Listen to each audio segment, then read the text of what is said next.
Hello, everyone. Thank you for joining me today. My name is Vivian Lovecchio, and I'm going to be sharing with you why our fish are dying in the ocean. So, what's killing our fish? Brevetoxin, aka red tide, is the main cause of why our fish are dying.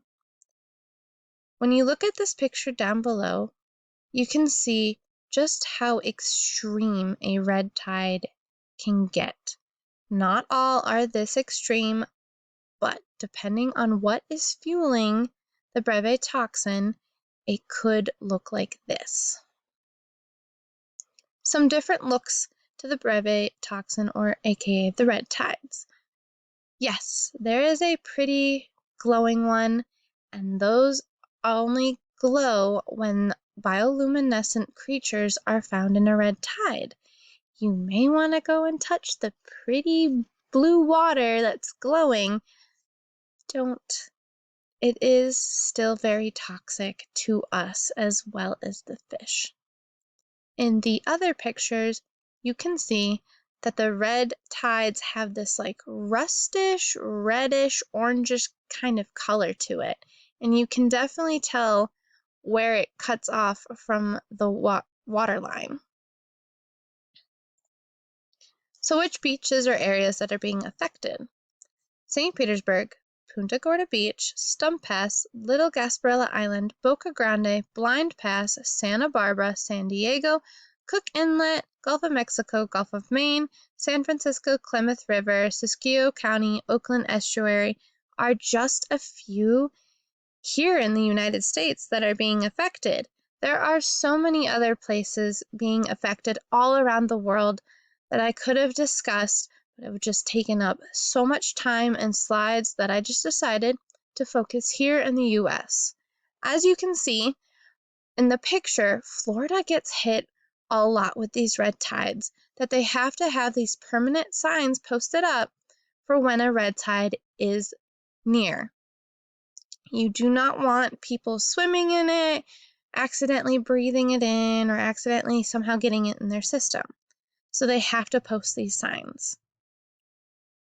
So, what is brevetoxin?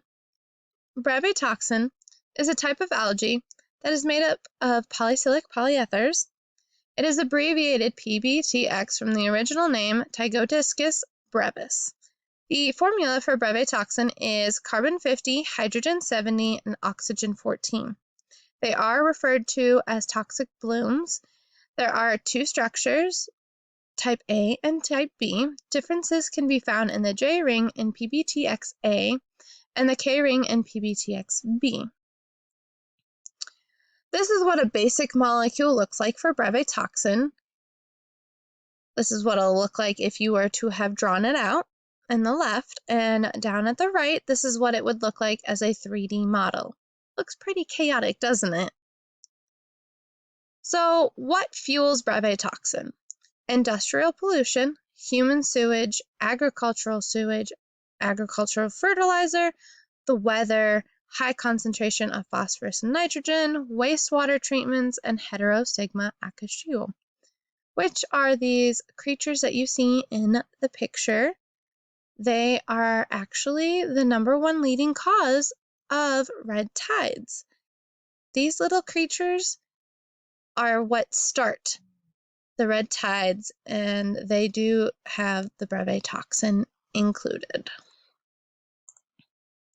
So, how brevetoxin is getting into a fish's system. Brevetoxin does not affect shellfish as far as studies have shown. So, consumption made by fish and other sea creatures can lead to what scientists call it as shellfish poisoning. The toxins in red tides surround where the fish and other creatures can go up and get air, so they breathe it in as well as they consuming it. Scientists have actually taken the fish and other creatures that have washed up on shore that have been affected by brevetoxin, and they dissected it up, did studies, and they actually found huge concentrations of brevetoxin in a fish's liver and stomach. So there is a guarantee that they do eat that. Dr. Rosenfield said, "Even the hardiest of fish, like the sturgeon and ancient creature, are dying," he said. Fats Rays, striped bass, yellowfin gobies, and even the sharks are washing ashore dead. So this is just a few images of what brevetoxin looks like once the fish and other creatures have been affected. They all get washed up on shore and they're left there to stink up the air. According to this man down below on the right, it is not a beautiful smell once there's a bunch of dead fish washing up on shore. But as you can also see, the numbers are catastrophic. It's not just like a few fish here and there. It is numbers and numbers of fish that are being affected. So the impact brevetoxin has on a fish as well as us. Toxicity results from inhalational, dermal, and oral. The most common form is oral from consumption. Oral ingestion is gastrointestinal and neurologic. Can cause illness in aquatic wildlife, including death. Symptoms can start from a few minutes to up to 18 hours after consumption. So the symptoms. For gastrointestinal, abdominal pain, vomiting, and diarrhea. Neurologic is paresthesias, numbness and tingling of the lips, the mouth, the face, and other extremities. To continue on, vertigo, headache, ataxia, which is the loss of body movement, reversal of hot and cold sensation. So what is cold to you normally would be hot, and what is hot to you normally would be cold. Slurred speech and fatigueness. The inhalational would be cough, dyspnea, which is difficulty to breathe, and bronchospasm, which means your airways tighten up. Is there a way to eliminate brevetoxin from already contaminated food? No, there is not a way. Once contaminated, it cannot be removed even when you rinse it, cook it, freeze it, and clean the affected creature. There is no way to tell if the shellfish or other creature has been affected because it does lack a smell and taste, the brevetoxin. No specific treatment has been found yet for this poisoning. Metabolic process that is interrupted by brevetoxins. The nerve membrane system is the main target for brevetoxin to shut down inside of one's body. A group of 10 or more lipid-soluble neurotoxins activate the sodium ion channel, which causes the nerve membrane to depolarization. Depolarization is changing the electric charge distribution, which leaves cells to have a less negative charge to them. It causes less energy to be stored and cells to lose their resources to function. So, some ways that we could possibly lessen brevetoxin. If there was a way for the weather to cool down, that would help slow down the amount of red tides that are being produced.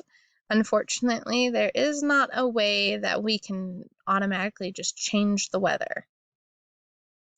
So far, when the brevetoxin have disappeared nowadays, it's because either they've used up their nutrient supplies or because days get shorter, which means there's less sunlight for them to feed off of. One way that we could potentially ourselves actually help reduce brevetoxin is if we started to improve our water treatment plants to filter water better, we could possibly slow down or potentially eliminate red tides. Thank you for listening. I hope you enjoyed this presentation.